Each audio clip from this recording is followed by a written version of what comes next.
आम्हाला असं वाटतं लिंगोबा साहेब की ही संधी जर आपण सोडली तर आपला सगळ्यात मोठा मूर्खपणा ठरेल. नाही तसं आमच्याकडे एक फॉरेन बँक आहे हो, पर ते सिक्युरिटी मागतात आणि सध्या आमच्याकडे आय डोंट हॅव एनिथिंग, काही नाही. आम्हाला असं वाटतं लिंगोबा साहेब अजूनही वेळ आपल्या हातातून गेलेली नाहीये. आपण जरा शांतपणे विचार केला तर यातनं काहीतरी मार्ग नक्की आपल्याला सापडू शकेल. त्यासाठी आम्हाला वाटतं चहा प्यायला पाहिजे आपण. तुम्ही बसा, आम्ही तुमच्यासाठी चहा बनवतो. चहा तुम्ही? सुनबाई? देवयानी काही कामासाठी बाहेर गेले. बसा तुम्ही, आलो.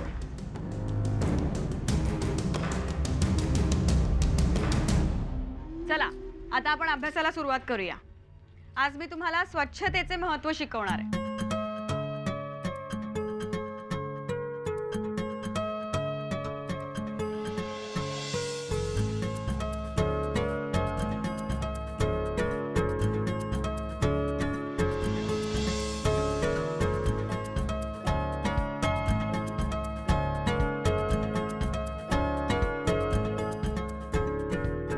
चला आता तुम्ही सगळ्यांनी मला सांगायचं. पहिले कोण सांगेल? बाई, सांग. स्वच्छतेमुळे आपल्याला कमीत कमी आजार होतात. एक झालं. दुसरं कोण सांगतंय? हा. बाई, दूध प्यायल्यानंतर खूप ताकद येते. अरे वा, 2. तिसरं कोण सांगतंय? बबन, सांग. जेवायच्या आधी रोज स्वच्छ हात धुवावे. Very good. आता अजून? दात स्वच्छ घासावे. साक्षी,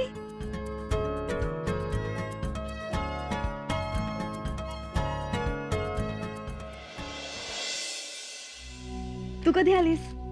आत्ताच. तू जेव्हा या लहान मुलांना स्वच्छतेचं महत्त्व पटवून देत होतीस ना, तेव्हा. हे अचानक असं शाळेचा विचार कसा काय आला मनात? साक्षी, या वस्तीत ना बरीचशी मुलं आहेत ज्यांनी शाळेचं कधी तोंडही पाहिलं नाहीये. ह्या मुलांना शाळेची गोडी लागावी म्हणून मीच इकडे लहानशी शाळा भरवण्याचा निर्णय घेतला. विक्रमला हे माहितीये? हो, आणि त्याला काहीही प्रॉब्लेम नाहीये.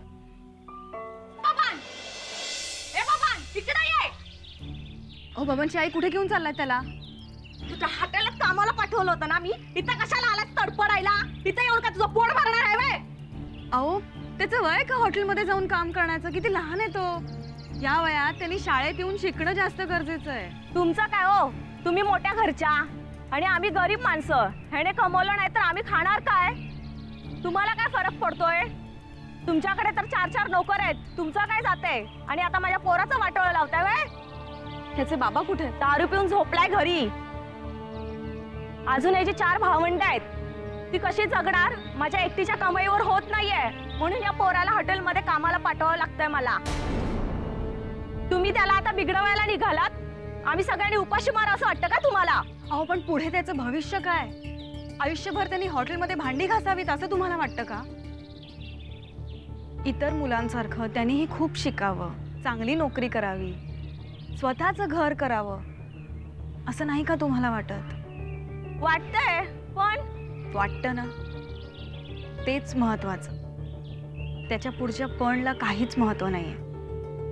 आणि हे बघा, बबनच्या आयुष्याची जर सुरुवात हॉटेलच्या कामापासून झाली ना, तर त्याच्या पाठच्या सगळ्या भावंडांच्या आयुष्याची सुरुवात हॉटेलच्या कामापासूनच होईल. पण हेच जर बबन नियमित शाळेत यायला लागला ना, तर त्याच्या पाठची सगळी भावंड शाळेत जाऊन स्वतःच्या पायावर उभी राहतील ना.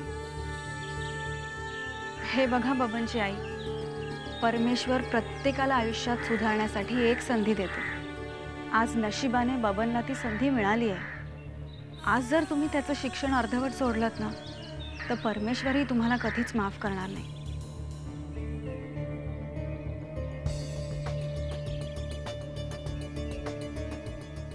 काय झालं? कसला विचार करताय? तुम्ही एवढ्या शिकल्या सवरलेल्या पोरी आणि आमच्या पोरांबद्दल तुम्ही एवढा विचार करताय म्हणजे खरंच असेल बघा. बरं, चालू द्या तुमचं. आज बाबांच्या बापालाच धाडते हॉटेलात कामाला बघा. हा, नमस्ते, येते मी बरं का. चल बबन बस. साक्षी थोडा वेळ थांब, मी यांचा अभ्यास पूर्ण करते. हा नमस्कार देवनेणू. राजेश शेळकेंची सून होऊन सुद्धा तुम्ही या गरीब मुलांसाठी जे काही करत आहात ते खरंच उल्लेखनीय आहे.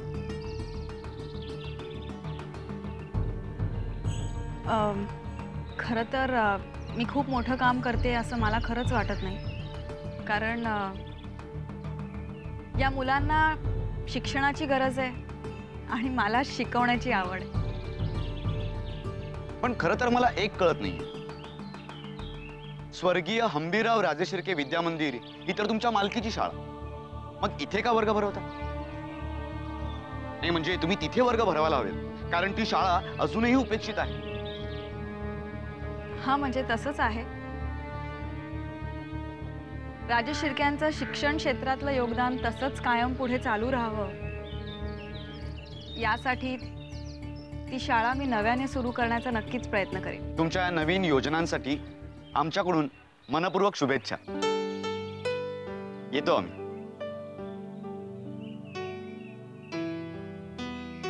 आलेच. मुलांनो, आज तुम्हाला जे काही शिकवलंय घरी जाऊन सगळ्याचा गृहपाठ करायचा आहे. करणार ना? चला निघा मग आता. उद्या सगळ्यांनी याच वेळी इथे यायचंय परत. चला निघा निघा.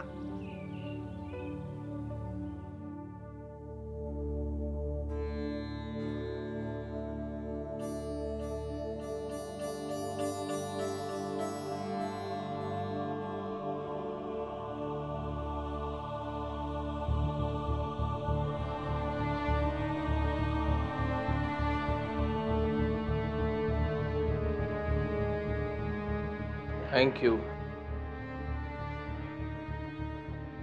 खरं तर आम्हाला तुम्हाला मदत करायला आवडली असेल लिंगबासाहेब, पण आमचे हात खरंच बांधलेले आहेत. तशी तुम्ही सांगताय ती रक्कम आमच्यासाठी खूप मोठी नाही आहे. म्हणजे राजे शिर्के ग्रुप ऑफ इंडस्ट्रीजमधली आमच्या मालकीची रक्कम जर आम्ही घेतली तर आम्ही नक्कीच तुम्हाला मदत करू शकतो, पण तो आता आमचा भूतकाळ आहे. आम्ही बाहेर पडलोय घरातून ते आमचं भविष्य आमच्या हिमतीवर तयार करायला, उभं करायला. आणि आता आम्हाला आमच्या भूतकाळाकडे परत वळून बघायचं नाही.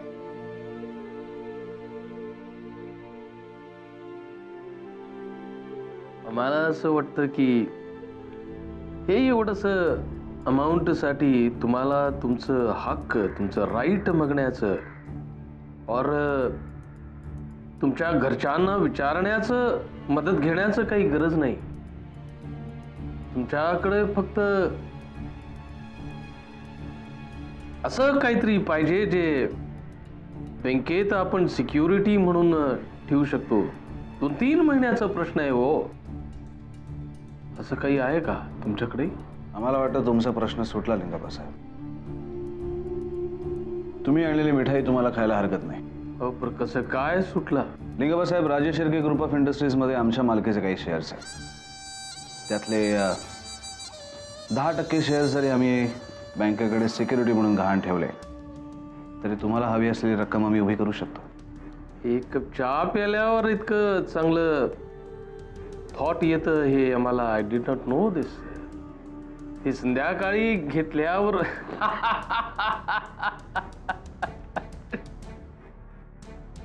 पर 3 महिन्यात आम्ही तुमचं हे सगळं शेअर सोडून देणार.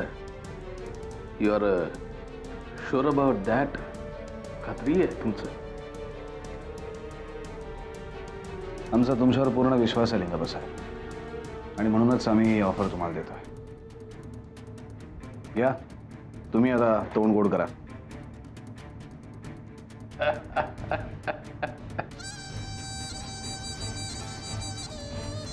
तुम्ही आधी खा.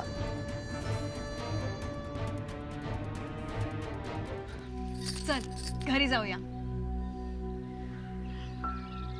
नको. काय झालं साक्षी? देऊ, मी आत्ताच राजला भेटून आले. मला तो खूप फ्रस्ट्रेटेड वाटला. त्याचं फ्रस्ट्रेट होणं साहजिकच आहे. मी स्वतःहूनच त्याला सरेंडर व्हायला सांगितलं होतं. त्यावेळेला सगळ्यांनीच त्याला खूप मोठमोठी आश्वासनं दिली होती, पण आता कुठलीही गोष्ट त्याच्या बाजूने अशी घडतच नाहीये. प्रत्येक वेळेला कोर्टाची पुढची तारीख दिली जाते, निर्णयच लागत नाहीये. देव, मला आता असं वाटायला लागलं की खरंच राजची सुटका होईल ना. खूप भीती वाटतेय. मी काय करू तूच सांग, मला काहीच कळत नाहीये. हे बघ साक्षी, राजला टेन्शन येणं साहजिकच आहे, पण तू का असं करतेस? राजला आत्ता तुझ्या आधाराची गरज आहे. तूच हार मानलीस तर कसं चालेल? आणि आता पुन्हा जेव्हा राजला भेटशील ना, तेव्हा त्याला सांग त्यांनी सत्याचा मार्ग निवडलाय. त्यामुळे थोडा उशीर होईल, थोडा त्रासही सहन करावा लागेल, पण त्याला सांग शेवटी न्याय त्यालाच मिळणार आहे, हे विसरू नकोस. चल निघूया. चल. खरंच तुझ्याशी बोलून खूप बरं वाटलं. चल.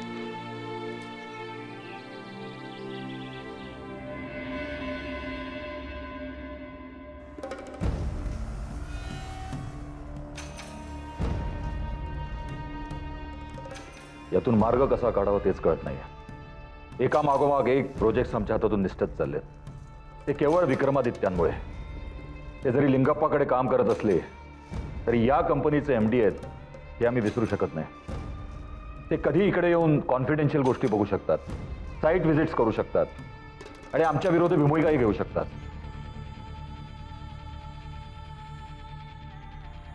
काहीतरी मार्ग काढलाच पाहिजे.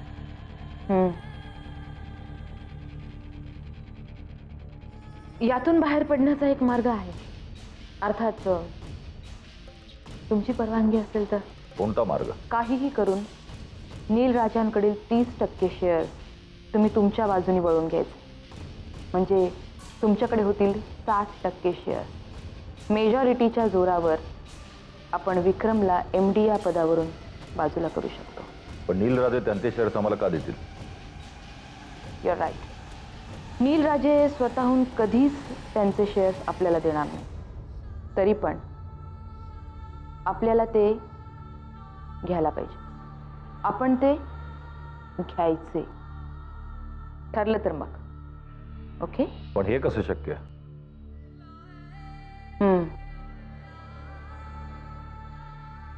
याचा विचार आता आपल्याला करायला हवा.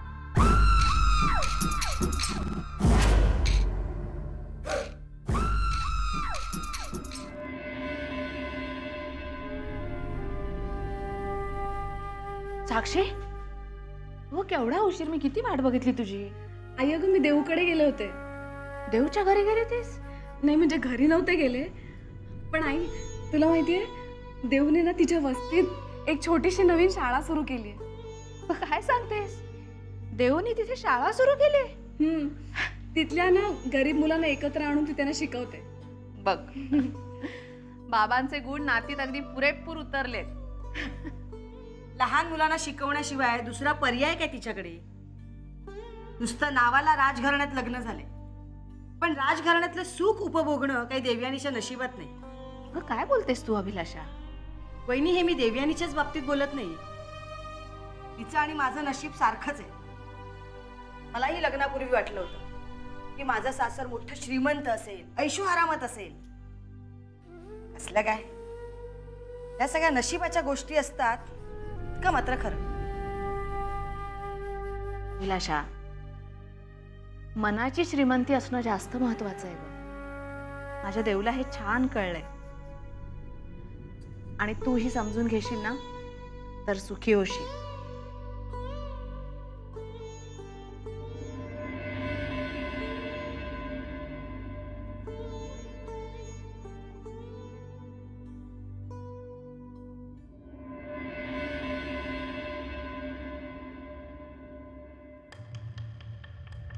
मार्ग सापडला.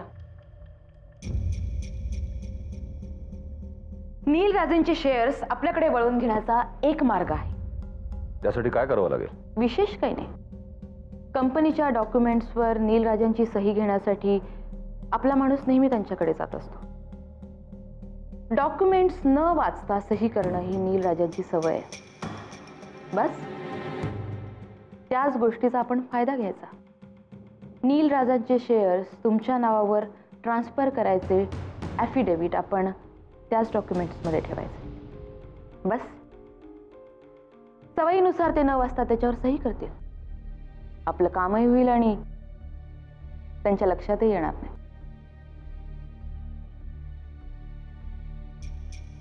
नताशा, खरंच तुला पॉसिबल होईल असं वाटतं?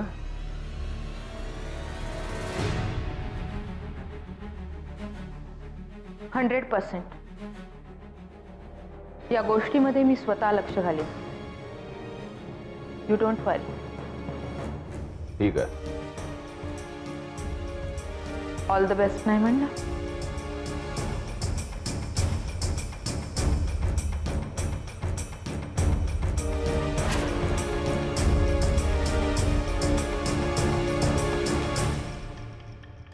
Come in.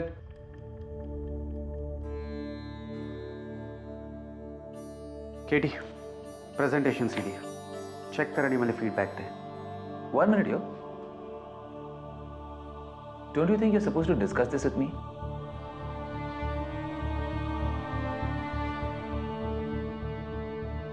तू माझ्याशी डिस्कस न करता हे प्रेझेंटेशन तयार केलंस आणि मला हे प्रेझेंटेशन नाही आवडलं तर तुझी मेहनत फुकट जाणार. त्यापेक्षा माझ्याशी डिस्कशन करून तू हे प्रेझेंटेशन तयार केलं असतास तर it would have been better for me. What do you say? Katie, presentation बनवण्याबरोबर मला आपली डेडलाईन सुद्धा दिसत होती आणि माझ्याशी डिस्कस करायला तुझा वेळ कुठे होता? मी तर थांबलो होतो डिस्कस करायला, पण तू सगळ्या स्टाफच्या समोर माझा इन्सल्ट करून मला शूटला पाठवलास. मी स्टाफ समोर तुझं इन्सल्ट केलं म्हणून तुला वाईट वाटलं? पण मी तुला बोलवणार घेऊ. शेवटी मी तुझा बॉस आहे. कम ऑन यो, लहान मुलासारखं वागू नकोस. Grow up. 1 मिनिट. सगळ्यांसोबत श्रावणी होती म्हणून तुला वाईट वाटलं? येस, श्रावणी होती म्हणून तुला वाईट वाटलं. बट डोंट वरी, श्रावणीलाही माहिती आहे शेवटी बॉस कोण आहे ते. यो, मी तुझ्यावर रागवलं म्हणून तिच्या नजरेत तुझी किंमत कमी नाही होणार. कारण आपल्या दोघांच्या पोझिशन मधली गॅप तिला चांगली माहिती आहे. Yo, I check the presentation and give you the feedback. तू जाऊ शकतो. Okay.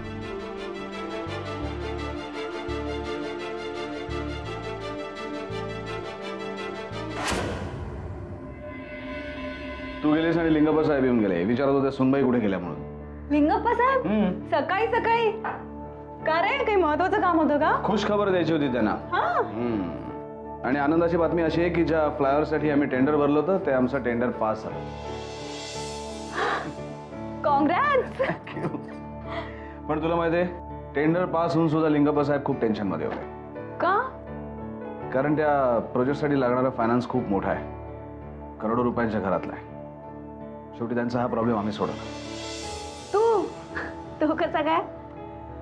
Rajesh Shirke group of industries मध्ये आमच्या नावाचे जे शेअर्स आहेत त्यातले 10% शेअर्स जरी आम्ही गहाण टाकले ना तरी सुद्धा त्यांना हवी असलेली रक्कम आम्ही उभी करू शकतो.